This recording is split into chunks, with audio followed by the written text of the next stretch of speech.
Hello, boys and girls. This is your Mimmy with another good one. This happened just this week. Yes, it did. In my old farmhouse, I have lots of critters that come and go and come and go. And I'm getting very good with my broom. Well, the other day, I'm at my desk and I hear this strange sound.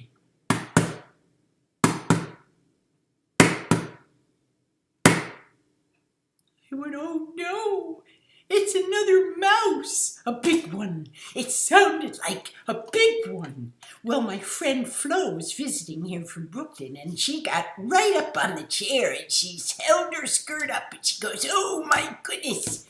She said something like, it's a mouse. I don't know, she talks funny.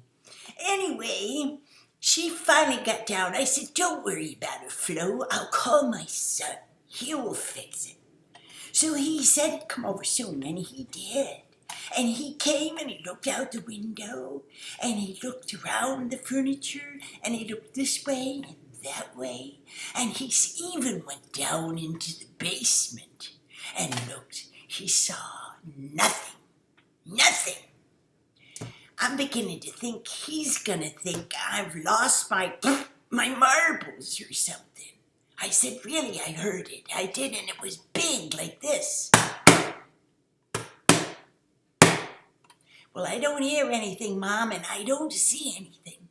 So let's hope whatever it was has left the planet. So I said, fine.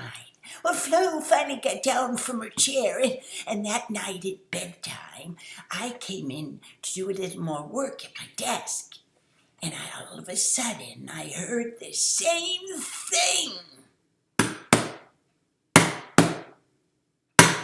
And I said, oh, Lord, no, it's a whole family of chipmunks or a big raccoon or something like that. Now, I'm an animal lover, but I don't want him in my house. So anyway, the next day, when I was returning to my desk, and I heard the noise again.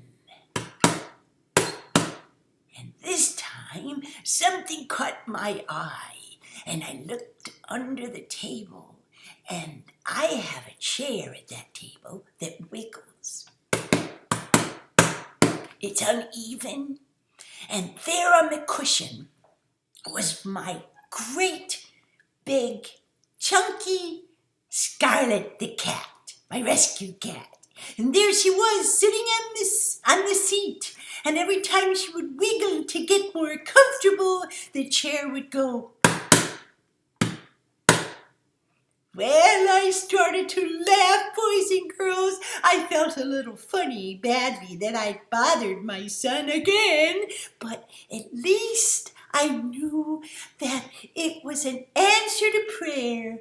It wasn't a family of chipmunks or critters or a possum or a raccoon or anything like those lovely creatures. It was just Scarlet the cat. And that's all it was. See, I didn't have to be afraid. Well, thanks for tuning in today, and we'll see you again real soon. Bye.